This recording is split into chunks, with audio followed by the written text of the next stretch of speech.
So this teaching is going to be all about the festival of Sukkot. And if this is your first time learning or trying to celebrate Sukkot, this teaching is all for you. You can learn more about it, what it is, how to celebrate it, all that good stuff coming right up. Now, like always, if you happen to miss something or you need to go back and review something, the best way to do that is through the post on our website at godhonesttruth.com. Click on the post for Sukkot, and it'll have the on-demand video. It'll have the draw slides that you're seeing on your screen right now, and it will also have the notes that we took for this subject right there so that you can do your own research and your own study even further than this. And also the scriptures and links and stuff like that are provided for you in the notes as well.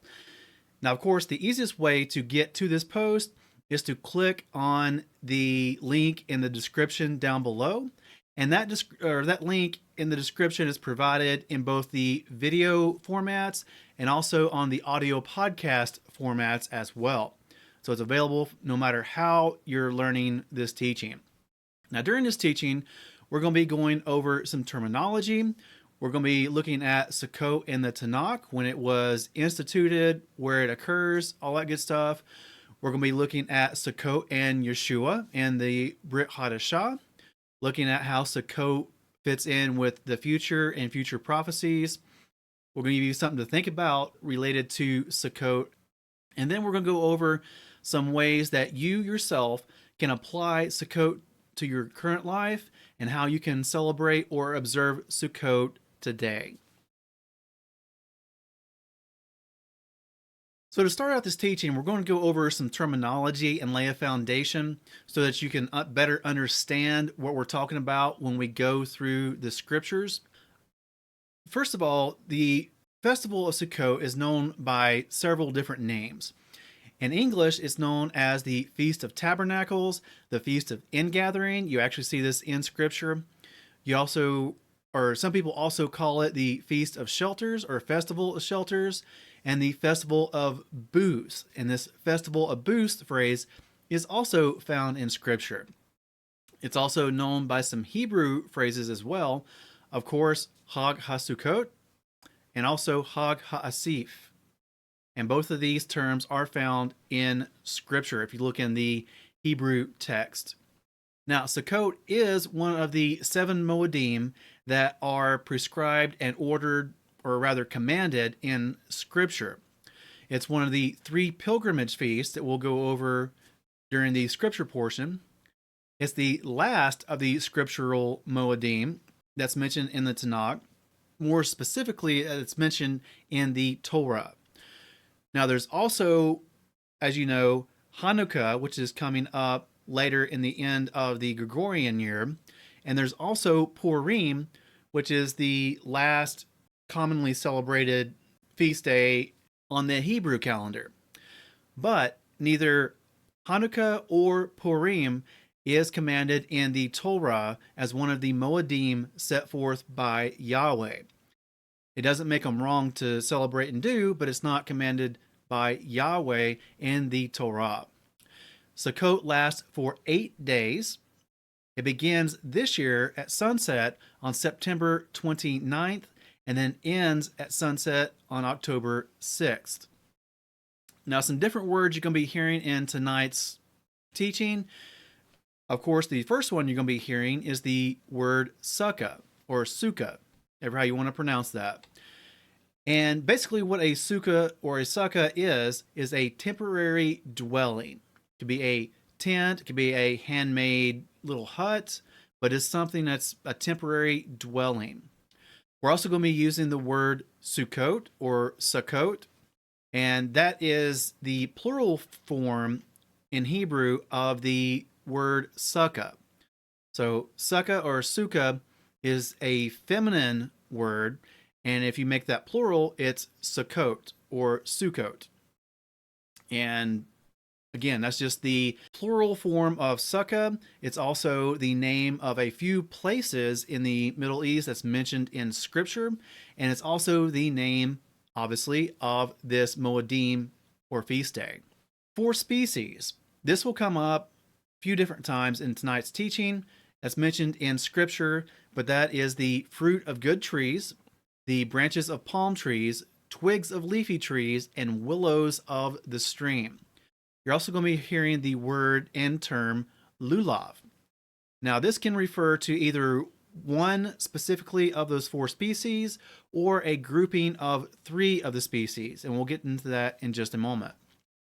You're also going to hear the word etrog, and this is a large, generally yellowish looking citrus fruit that kind of reminds you of a lemon, or like a rather oversized lemon, but we'll define that more in a moment too. So for my fellow scripture nerds out there, here is your dictionary and lexicon entries for sukkah or sukkah. This comes from Strong's H5521, and Strong's definition defines it as a hut or a lair, a booth, a cottage, a pavilion, tabernacle, tent, things like that. Brown Driver Briggs pretty much says the same thing: a booth, interwoven boughs. It's also used sometimes as a lurking place of lions, a booth, a rude or temporary shelter for cattle. This is going to be important later on. Also a temporary place for warriors in the field. Went along pretty much with what Strong's defined it originally. Gesenius Hebrew Lexicon says pretty much along the same lines: a booth, a cot made of leaves or branches interwoven, a booth for cattle or livestock, lair of a lion. And then Jastro's Dictionary of the Targum, again, goes along the same lines. It's not that complicated of a word. And then we get into Strong's H5523, Sukkot or Sukkot. And Strong's defines it as booths, plural. Sukkot, the name of a place in Egypt, and 3 in Israel. And like I said, it's mentioned as a place a few times in Scripture. And then Brown Driver Briggs states his proper name of location. And also the first station of Israel at Exodus. We'll be looking at that in just a moment when we get to the scriptural portion of tonight's teaching.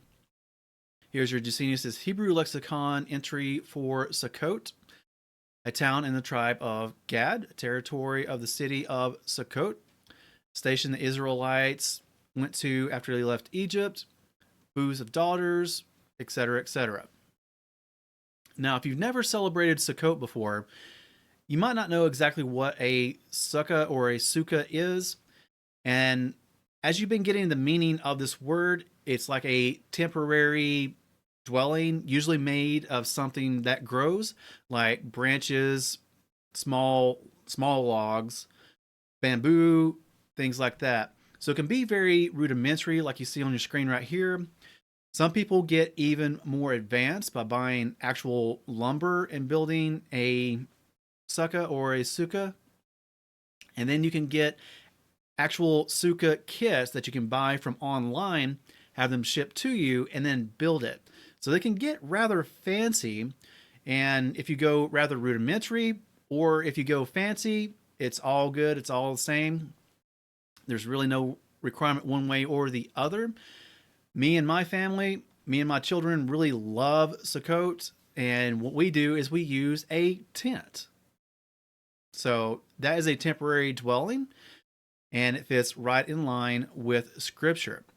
Now, you may not have a yard or something like that, but if you're in a crowded location, like the picture you see here is in Israel, and you've got a balcony or some place you can get outside, you can go out there, build a temporary dwelling, a sukkah or a sukkah, and still celebrate Sukkot.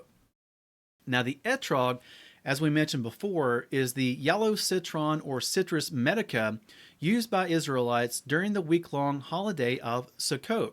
And then, like I said, it's one of the 4 species mentioned in Scripture.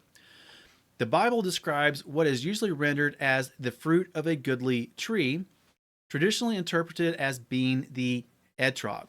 Now, Scripture does not say specifically etrog, so let's look at that real quick. Leviticus 23, verse 40. And you shall take for yourselves on the first day the fruit of good trees, branches of palm trees, twigs of leafy trees, and willows of the stream, and shall rejoice before Yahweh your Elohim for 7 days.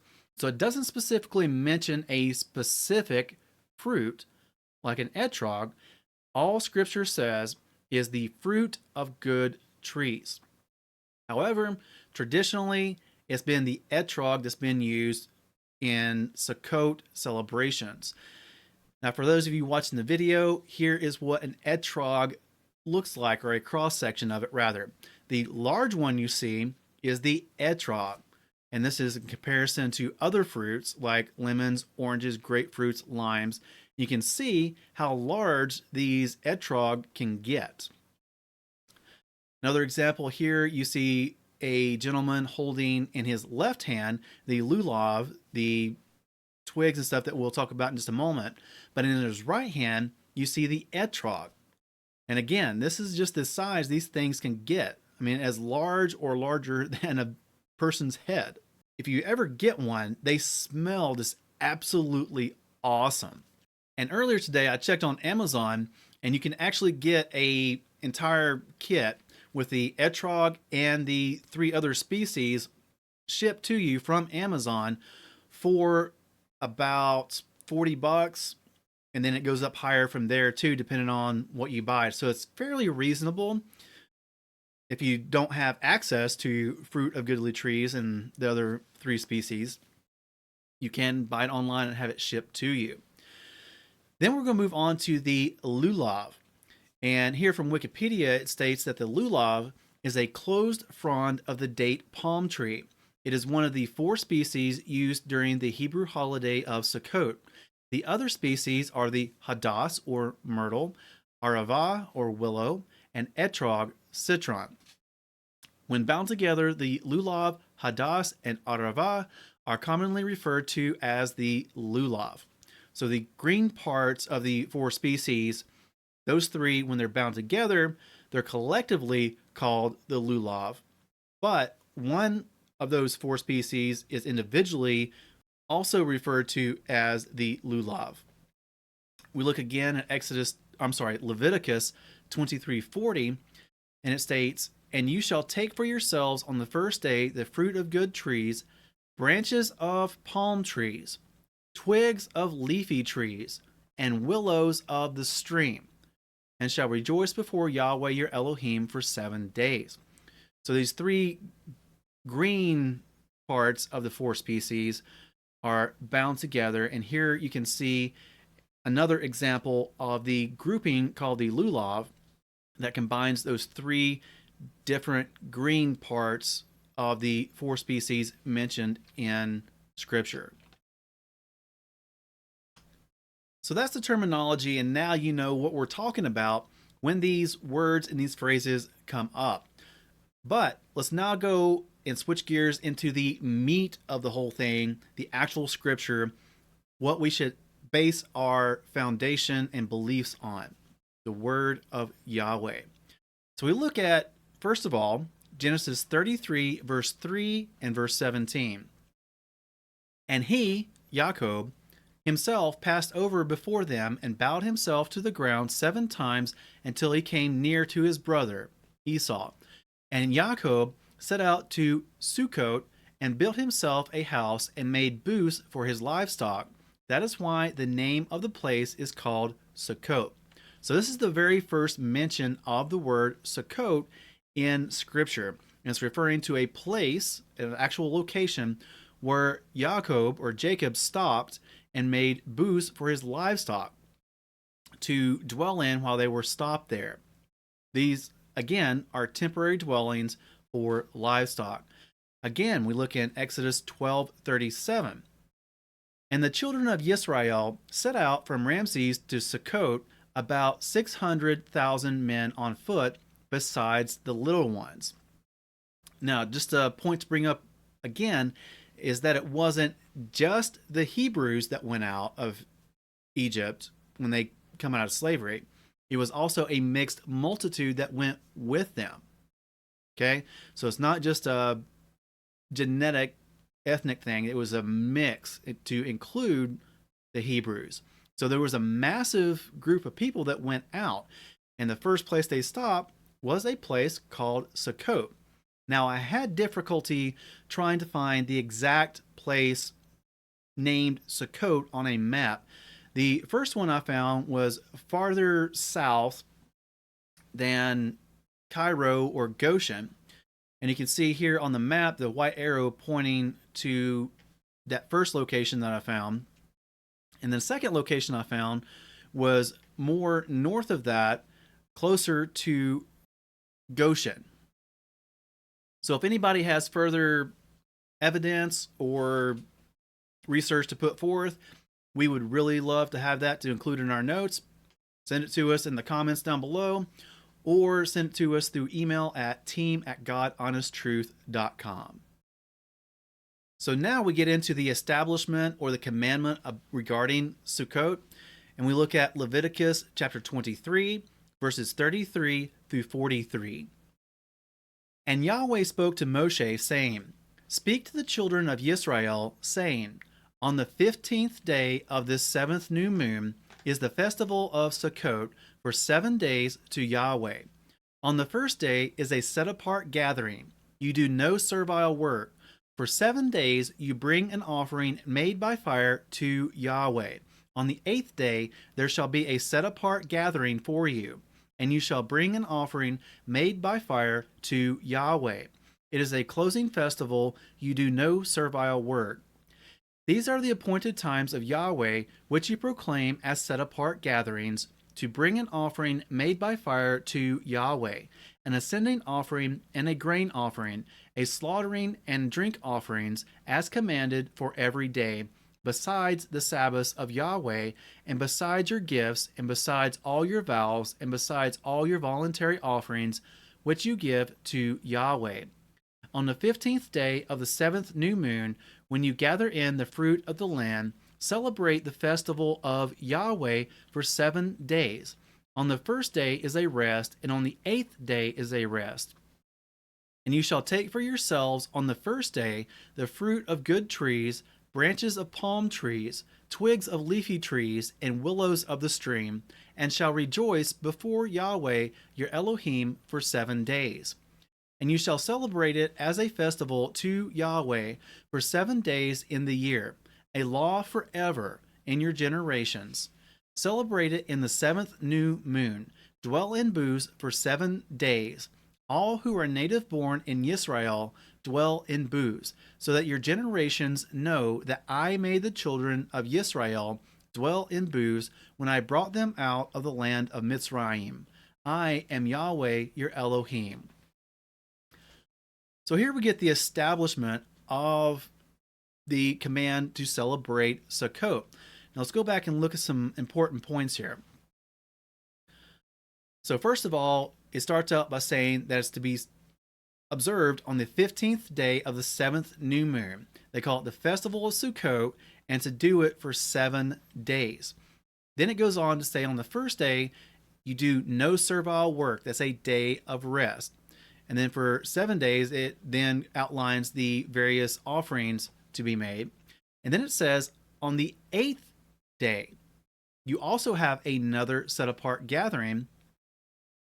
So it gets a little bit confusing here, but you celebrate it for 7 days. And then the 8th day after those 7 days, you come apart again. You have another gathering. So then it goes on to reiterate that you have it on the 15th day of the 7th new moon. And then the 8th day, it's speaking of as a rest again. So when you have a set apart gathering on the 8th day, just like the first day, it's a day of rest. And then on the first day, you take the fruit of good trees, the branches of palm trees, twigs of leafy trees, and willows of the stream. You have the 4 species, right? And it also tells you that this festival of Sukkot, while you're observing it, that you shall rejoice, be joyful. That's going to be an important part coming up later in this drash. And then it goes on to reiterate some more things that's already said to make it clear. It says to do it for 7 days. And it also states that this is a law forever. That in the 7th new moon, you dwell in booths for 7 days. All who are native born dwell in booths. Now this goes a little bit further, but to rightly understand this, and I would suggest you go on and do even further study and research beyond this teaching, but these commandments and these laws and these Torah are for everyone that is Israel, both those who are ethnic Israel and those who are grafted in. Didn't really get into that much in this teaching, but we have covered that before, as well as others. Those who are grafted in are considered Israel, and it says you shall have one law for both the native and the foreigner who sojourns among you, right? But not to belabor the point, let's move on. Deuteronomy chapter 16, verses 13 through 15. Perform the festival of Sukkot for 7 days after the ingathering from your threshing floor and from your winepress, and you shall rejoice in your festival, you and your son and your daughter, and your male servant and your female servant, and the Levite, and the stranger, and the fatherless, and the widow who are within your gates. For 7 days you shall celebrate to Yahuweh your Elohim in the place which Yahuweh chooses, because Yahuweh your Elohim does bless you in all your increase and in all the work of your hands, and you shall be only rejoicing. Again, this is supposed to be a joyous time. Sukkot is a festival of joy. And for those of you out there who are like me, you really enjoy camping out and stuff like that, it's easy to be joyful during this time. But also notice another thing here in this passage, that you shall rejoice in your festival, you and your son and your daughter, and your male servant and your female servant, and the Levite, and the stranger, and the fatherless and the widow. So this is for everyone. Deuteronomy 16, 16 through 17. 3 times a year, all your males appear before Yahuweh your Elohim in the place which he chooses, at the festival of Matzot, and at the festival of Shavuot, and at the festival of Sukkot. And none should appear before Yahuweh empty-handed, but each one with the gift of his hand, according to the blessing of Yahuweh your Elohim, which he has given you. So, this is another command for 3 different Moedim. You have Pesach, you have Shavuot, and you have Sukkot. And at these 3 specific Moedim, all the males are supposed to go up to Jerusalem. Well, it says specifically here the place where Yahweh chooses to place his name, right? That's what Scripture tells us. But we know that eventually came to be Jerusalem, where the temple was. And at these 3 times, all men are supposed to go to the temple and present themselves before Yahweh. That's Pesach, Shavuot, and Sukkot. Keep that in mind, because this is going to come into play when we get into the Brit Hadashah. Then we look at 2 Chronicles 7, 8 through 10, and we see that King Solomon himself kept Sukkot. And this reads, And Shlomo at that time observed the festival 7 days, and all Yisrael with him, a very great assembly from the entrance of Hamath to the Wadi of Mitzrayim. And on the 8th day they held an assembly, for they performed the dedication of the slaughter place 7 days, and the festival 7 days. And on the 23rd day of the 7th new moon, he sent the people away to their tents, rejoicing and glad of heart for the goodness that Yahweh had done for Dawid and for Shlomo and for his people Yisrael. So you may have remembered this when we covered Shlomo in the scriptural dossier about him. But when the temple was built, they had a dedication ceremony. That lasted for 7 days, and then immediately after that, they had Sukkot. There was one mention that Hanukkah was involved, right? But it wouldn't have been the Hanukkah that we know today, because that was a long time after Shlomo. But the word Hanukkah does mean dedication or rededication. So in a sense, it was a Hanukkah, the 7 days they used to sanctify and dedicate the temple. So that would have been approximately the 8th of the 7th month. 7 days of dedication for the temple, and then immediately right after that, on the 15th, they started the celebration of Sukkot. So how does Sukkot relate to Yeshua? Well, it gets very, very interesting here. And this is something you should definitely take it down for your notes because it does bear further study. We did not include everything and did not go into a full exegesis on all of this for the sake of time, which is one of the reasons why we advise you to go on after these teachings and do your own study for further information. But if we look at John 1:14, it has something very interesting here.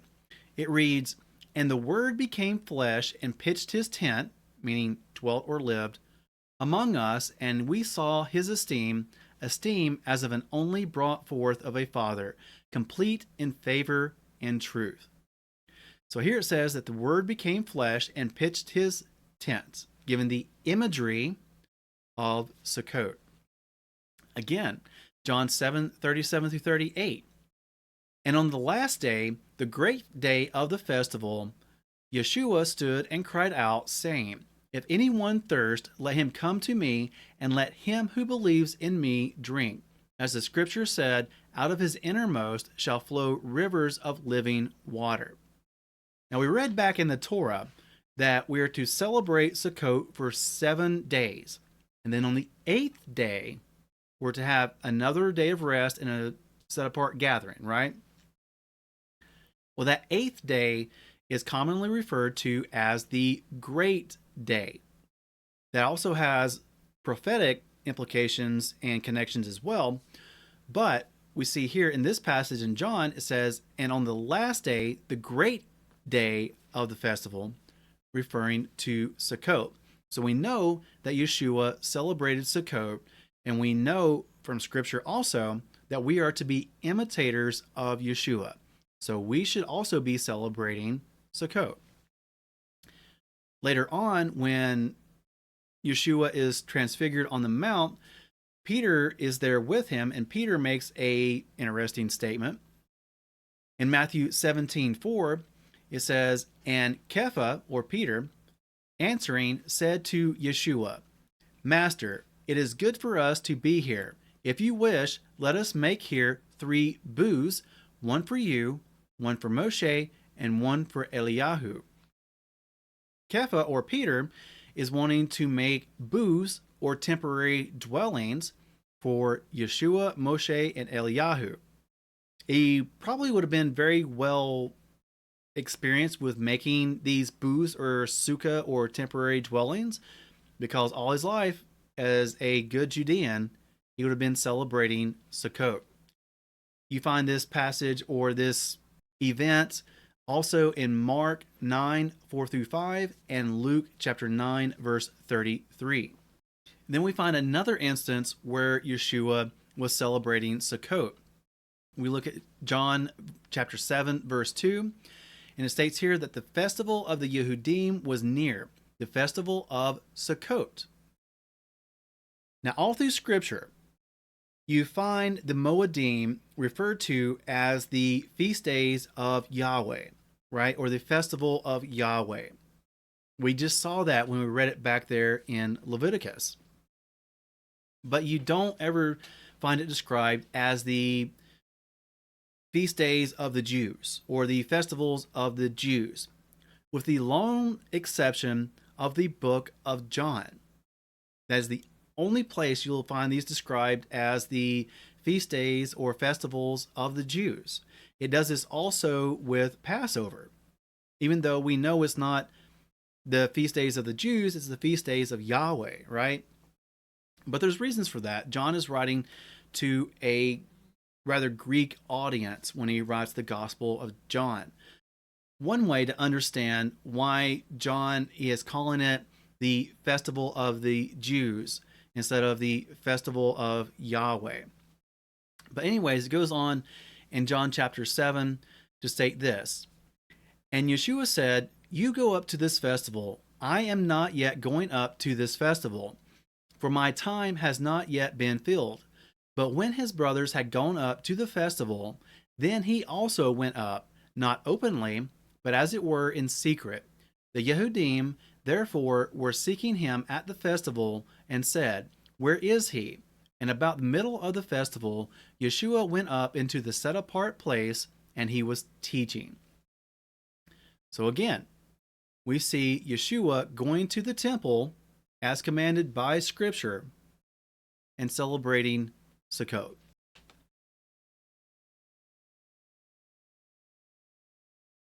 Now, Sukkot has implications for future events as well in multiple different ways. We look at 2 Corinthians chapter 5, verse 1, and the Apostle Paul states here, "For we know that if the tent of our earthly house is destroyed, we have a building from Elohim, a house not made with hands, everlasting in the heavens." Now here, when he's referring to our earthly house, he's referring to our own bodies, which we know are temporary. They're not going to last forever. One day we are going to die, and our bodies will return to dust, so our bodies are temporary. He then goes on to state that we have a building from Elohim that is everlasting. That is our resurrected, everlasting bodies that those who are saved, born again, will receive upon the resurrection from the dead. Now, there's also, I guess you could say, a purpose for us now observing Sukkot because of things that might occur in the future. The words of Yeshua in Matthew chapter 24, verses 15 through 16 and verse 20. "So when you see the abomination that lays waste, spoken of by Daniel the prophet, set up in the set-apart place, he who reads, let him understand. Then let those who are in Yehuda flee to the mountains, and pray that your flight does not take place in winter or on the Sabbath." So when the abomination of desolation takes place during the end times, Yeshua tells us to flee, right? Especially or specifically those who are in Judea. So if you're fleeing from your home, you're fleeing from Jerusalem, you're on the run, as it were, you would need somewhere to live. You would need a tent, a temporary dwelling, a sukkah or a sukkah. Celebrating Sukkot now gets us in that practice and gives us that experience of not only building and erecting temporary dwellings, but also how to manage living in one for a temporary amount of time. Also, when we get into the end times, Scripture tells us that everyone will be keeping Sukkot. Zechariah chapter 14, verses 16 through 19. "And it shall be that all who are left from all the nations which come up against Jerusalem shall go up from year to year to bow themselves to the sovereign Yahweh of hosts, and to celebrate the festival of Sukkot. And it shall be that if any one of the clans of the earth does not come up to Jerusalem to bow himself to the sovereign Yahweh of hosts, on them there is to be no rain. And if the clan of Mitzrayim does not come up and enter in, then there is no rain. On them is the plague with which Yahweh plagues the nations who do not come up to celebrate the festival of Sukkot. This is the punishment of Mitzrayim, and the punishment of all the nations that do not come up to celebrate the festival of Sukkot." So no, the Moedim and the feast days have not been done away with, and they are still ongoing now for those of us who follow Scripture and trust in the word of Yahweh. But in the end days, everyone will be required to come up and celebrate Sukkot, or else they will not have rain, which will lead to no crops, no food, no trees for building, stuff like that. But they will have no rain simply because they did not come up and celebrate Sukkot. Now, we also see the imagery of Sukkot in the book of Revelation in regards to the end times as well. Revelation chapter 21, verses 1 through 4.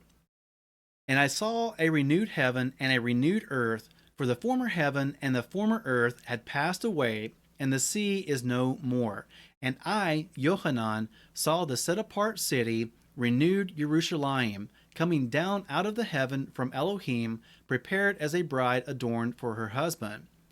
And I heard a loud voice from the heaven saying, See, the booth of Elohim is with men, and he shall dwell with them, and they shall be his people, and Elohim himself shall be with them and be their Elohim.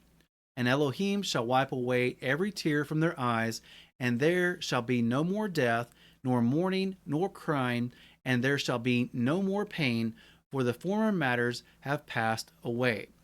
So in the end days, when heaven comes down to earth, the New Jerusalem, Elohim, Yahuweh, will be tabernacling with us on earth. I mean, how amazing is that? All using the imagery of Sukkot. So if you learn about Sukkot, you celebrate and experience Sukkot, when you read through scripture and you come across things like this, it's going to make the scriptures come alive even that much more. And if you look through the rest of the book of Revelation, there is a lot more of the imagery of Sukkot that is used to talk about the things that are going to happen in the end times.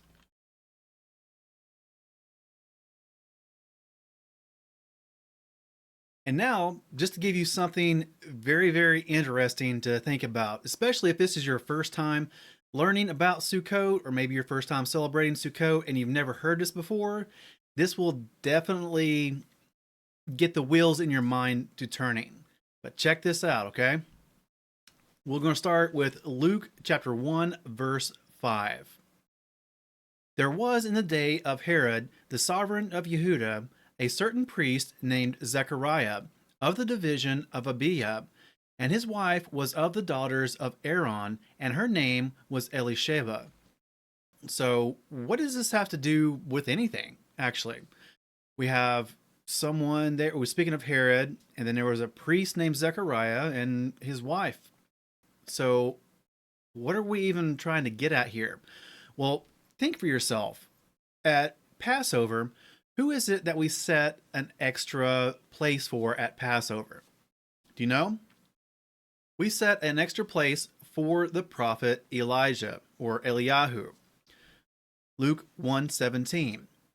And he shall go before him in the spirit and power of Eliyahu, to turn the hearts of the fathers to the children, and the disobedient to the insight of the righteous, to make ready a people prepared for Yahweh. So we've got the priest and his wife, and then we got Eliyahu, Elijah, but how does all this fit together? Well, the thing is, the child that this priest and his wife had is named John the Baptist. And John the Baptist is that person that Luke is speaking here in verse 17, that will come in the spirit and power of Eliyahu. We just read about the priest Zechariah and his wife Elisheba, right? But shortly after this time that we just read about, where Zechariah was in the temple doing his duty, right? Shortly after this, his wife Elisheba, or Elizabeth, became pregnant with their son John. So, when you add all that up, and I should have put all this in there, but Zechariah's temple service would have ended sometime in the summer. Given a full-term pregnancy, 9 months, that means that John the Baptist would have been born on or right around Pesach. So that's very interesting. He was born on or around Pesach. He came in the spirit and power of Elijah. And we set an extra place at Pesach for Elijah the prophet. Kind of see how things are kind of lining up, but it gets even better. Now we're told in Scripture in Luke 1 verses 24 through 26 that our Messiah Yahushua was conceived about 6 months after John the Baptist was conceived. So that means if John the Baptist was born on or about Passover, then 6 months later, Yeshua was born. Now, do the math. If John the Baptist was born on Pesach or right around Pesach, that would have been month number 1. 6 months later, in month 7, would have placed Yeshua's birth. Now, what happens in month 7, the 7th month? Sukkot, right? If this all plays out, then that means that Yeshua's conception would have been right around the time of Hanukkah. Hanukkah is known as the Festival of Lights, and Yeshua is described as being the light of the world. So how interesting is that the light of the world was conceived during the Festival of Lights? Again, if all this pans out. So we see also again in John 1:14, which we've already read, but it says here, "And the Word became flesh and pitched his tent among us, and we saw his esteem as of an only brought forth of a Father, complete in favor and truth." So he tabernacled among us. Good chance he was born on the Feast of Tabernacles, Sukkot. The word here in John 1:14 for pitched his tent means to dwell or live, right? It's the word skenuo. Hopefully that's right. But it's Strong's G4637. It means to tent or encamp, to reside, dwell. And that's from Strong's definition. Thayer's Greek lexicon goes right along the same lines: to fix one's tabernacle, abide, live in, dwell, cover or protection. The Greek English lexicon of the New Testament, this is fairly interesting. It says to come to dwell in a place defined psychologically or spiritually, with a possible implication in some contexts of a temporary arrangement. Take up residence, come to reside, to come to dwell.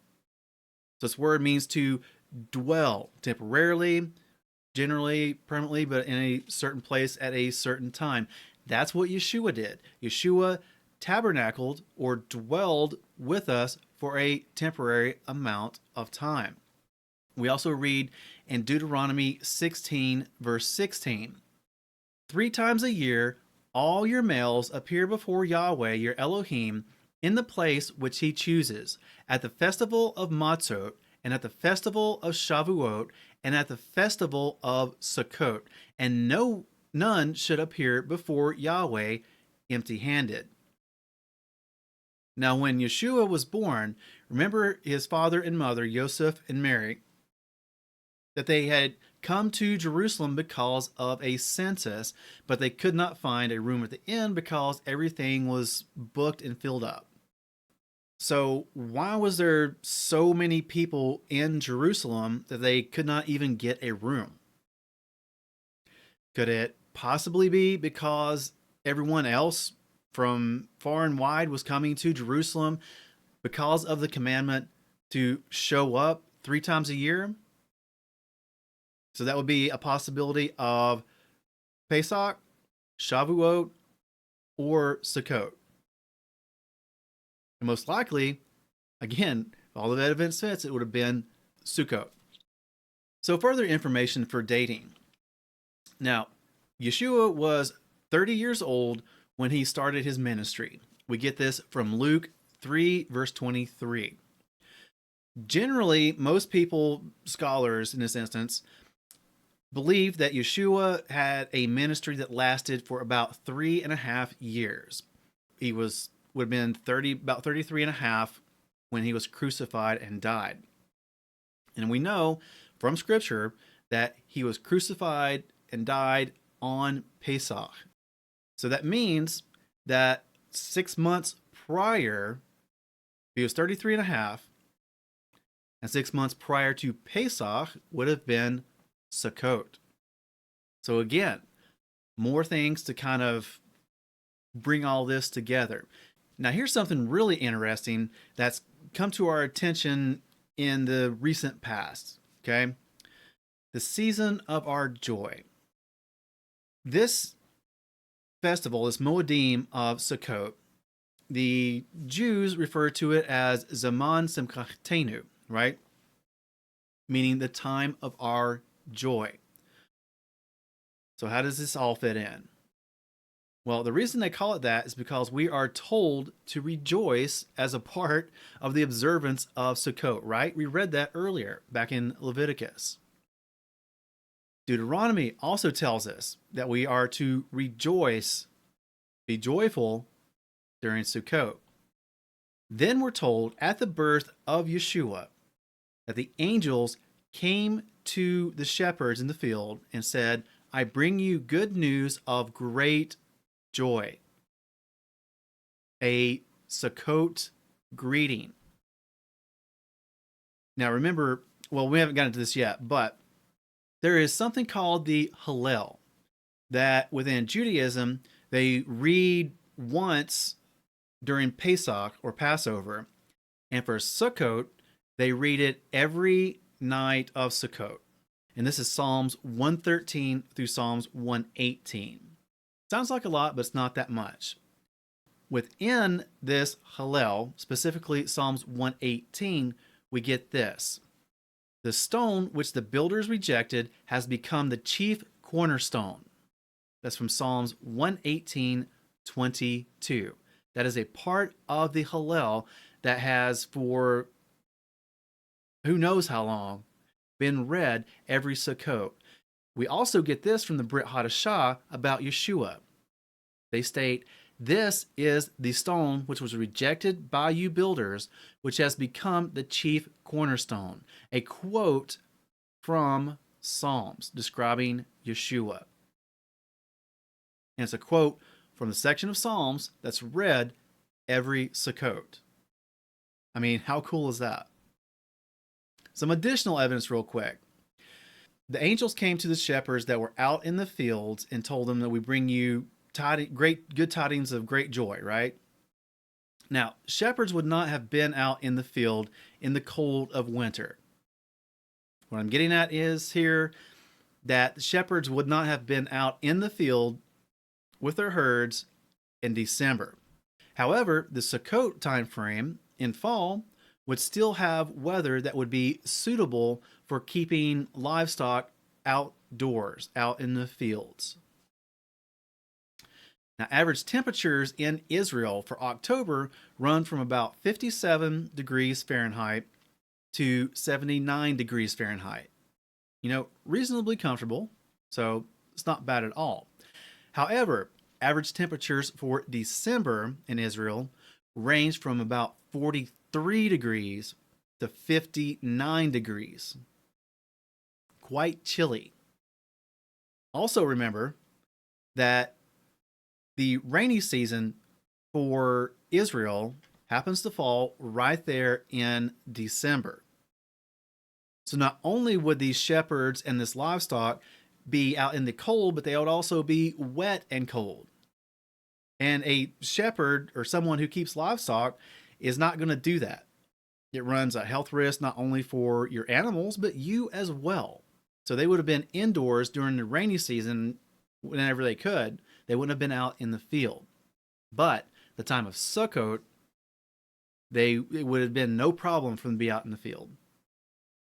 And it would have been the perfect opportunity for these angels, like we're told in Scripture, to come to these shepherds and tell them that they bring tidings of great joy because of Yeshua.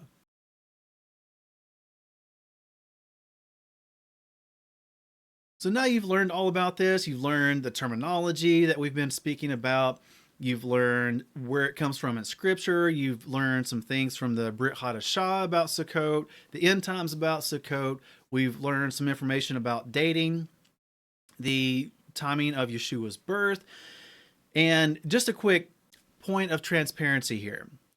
The dating evidence we gave is all circumstantial, okay? We're not presenting it to try and prove a rock solid point about the dating of Yeshua's birth. This is just all things to think about. It's all circumstantial at the moment. Further research needs to be done, but a lot kind of lines up. A lot really makes sense. And like we said, it's just something to think about. So you learned about that as well. But now you're thinking, okay, I want to keep Sukkot. We're told to do this. It's a law forever. How do I do that? Well, if we're going to celebrate and observe Sukkot, and we just want the scriptural command of how to observe it, well, number one, we dwell in a sukkah, right, or a tent for 7 days. So take a camping trip. Go out in your backyard, your front yard, the cow pasture, or your back porch, right? Build a sukkah out on your back porch, your back patio, and dwell in it for 7 days, according to the commandment. Remember that the first day and the 8th day, and remember the 8th day is called the Great Day. The first day and the 8th day are rest days. So it means no work on the first and the 8th day of Sukkot. During this time of Sukkot, while you're observing it and celebrating it, make sure to rejoice before Yahuweh. And then during Sukkot, especially on the first day of Sukkot, you take those 4 species, right? Those are the fruit of good trees. Most people use etrog nowadays. The branches of palm trees, twigs of leafy trees, and willows of the stream. Don't have to get legalistic about it. Just go according to what the scripture tells you to do. That is how you observe it according to the scriptural commandment. Now let's look at how Judaism celebrates Sukkot. They do things in observance of Sukkot like build a sukkah or live in a tent, right? That's according to the scriptural command. So that's pretty good. They're sukkahs that they build themselves. If they build one, it generally has an open top. There's no roof on it. And this is to be able to see the stars when they look up at night when they're sleeping in their sukkah, right? Or their sukkah. Now, this is not a commandment from Scripture, so it's not something that we are required to do, but it's something that the Jews do. And thinking about it, personally, I don't think there's any harm in it. So if you want to go that way, hey, go for it. Might rain, get wet then, but I don't really think there's any harm in it other than that. Next, they observe the first and the 8th days as Sabbaths. But again, that comes straight from Scripture. They traditionally decorate their sukkahs as well, mainly with the 4 species, but they decorate it with other things in addition to that sometimes. They put lights up in their sukkahs, flowers, all sorts of things. Don't see anything wrong with this, and if you want to go for it, go for it. Decorate your sukkah. They read from the Torah or the scriptures every day. That's not a commandment from Scripture regarding Sukkot, but that's always a good thing to do. They read the Hallel, like we were mentioning earlier, which means Psalms 113 through Psalms 118. And this seems like a lot, but when you actually get into looking at it, a lot of those are very, very short chapters, and you can get through it in a reasonably quick amount of time. But they read this Hallel, Psalms 113 through 118, every day. This is not something that's commanded in Scripture, but it's reading Scripture, so it's always a good thing to do. Candles are traditionally lit on the first 2 days at sunset in or around the sukkah. Again, it's not something commanded from Scripture, and I don't really see what's wrong with it, so hey, go for it. Meals that are eaten during Sukkot within Judaism, they usually eat these meals in their sukkah. Okay? This is not something that is commanded in Scripture, but it kind of makes sense, right? If you're going to dwell in a sukkah for 7 days, it kind of makes sense that you would eat in your sukkah or somewhere right near your sukkah.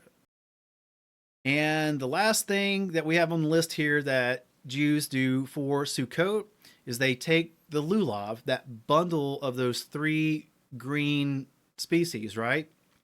They take the lulav and they wave the lulav.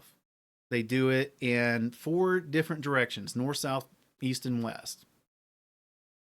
I don't know where this practice comes from, but again, it doesn't come from the commands in Scripture about Sukkot. So judge for yourself if you want to incorporate that into your observance or not, because again, we don't know we don't know really where it comes from. So each to their own. You decide for yourself. Thank you for joining us for this teaching about Sukkot.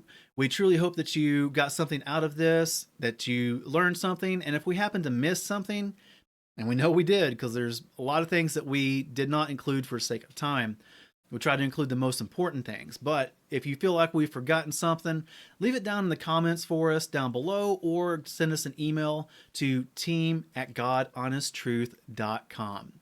Now, if you did enjoy this and you got something out of it, make sure to leave us a comment down below telling us what that was or how we could improve next time. Also, make sure to hit that subscribe button and hit the like button and the share button, and share it around with someone that you know, your friends, family, co-workers, or what have you. But again, thank you for joining us for this teaching on Sukkot. Thank you for joining us for another production from God Honest Truth Ministries. We hope that we have been of service to you, and if you have any feedback, then please reach out to us by email, and make sure to visit our website at godhonesttruth.com for more information, resources, and contact.